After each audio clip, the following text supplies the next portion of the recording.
Imagine you're a soul reaper, fighting for justice, protecting souls, defending balance. And then there's this guy, experimenting on his own soldiers, by the way, turning enemies into lab experiments and modifying his body like a science project. Today, we be talking about the most unhinged genius in all of anime, Mayuri Kurotsuchi. And by the end of the video, you might realize something terrifying. No. He isn't just crazy. He's probably the smartest man in the Soul Society. Most captains in Soul Society represent honor, strength, leadership, but Mayuri, he respects casualties. And those casualties have absolutely no limits. Because Mayuri doesn't care about right or wrong. He only cares about one thing: results. Before he became a captain, Mayuri wasn't respected. He wasn't admired. He wasn't even trusted. He was imprisoned, locked away inside the Maggot's Nest, a prison for soul reapers considered too dangerous to walk free. And you wouldn't even imagine the big-headed person that decided to let this maniac free. It was Kisuke Urahara. Yeah, Mr. Hat and Clogs himself. The genius who invented half of the technology in the Soul Society. And even he looked at Mayuri and said, this guy could be useful. But then things got kind of weird because Mayuri didn't just invent technology, he invented life. Specifically, Nemu Kurotsuchi.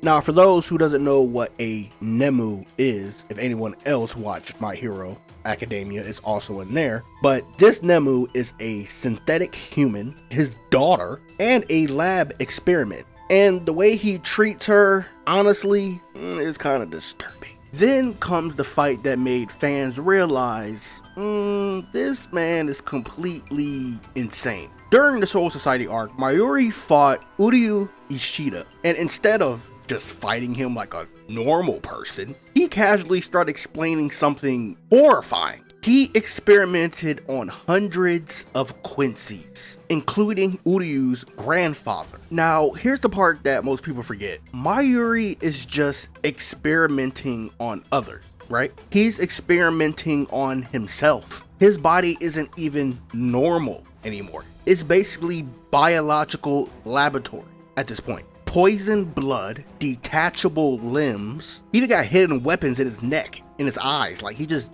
randomly he'll be fighting and then he'll just like blink and a bullet might come out. I don't know. Most captains train their bodies. Mayuri edits his software. And that's not even the good part. I'm getting to the good part. Now let's talk about his Bankai. Konjiki Ashisogi Jizo.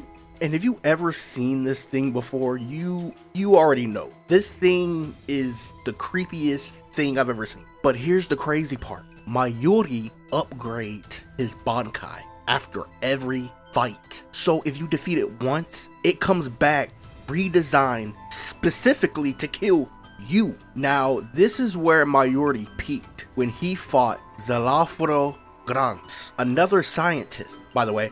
But Mayuri wasn't fighting, he was experimenting during the whole entire confrontation.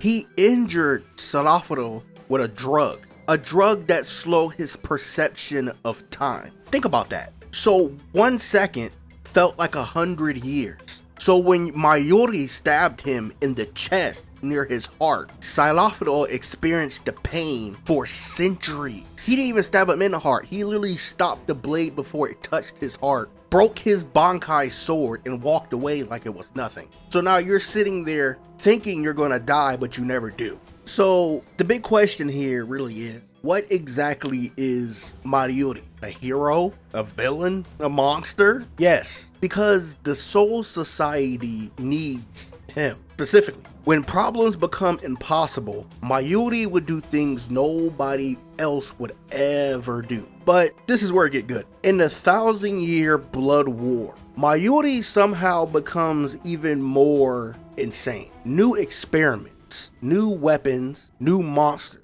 And one moment, that might be the most disturbing thing he has ever done. We're breaking down that in the next video. And trust me, you are not ready for what he does in a 1,000-year blood war.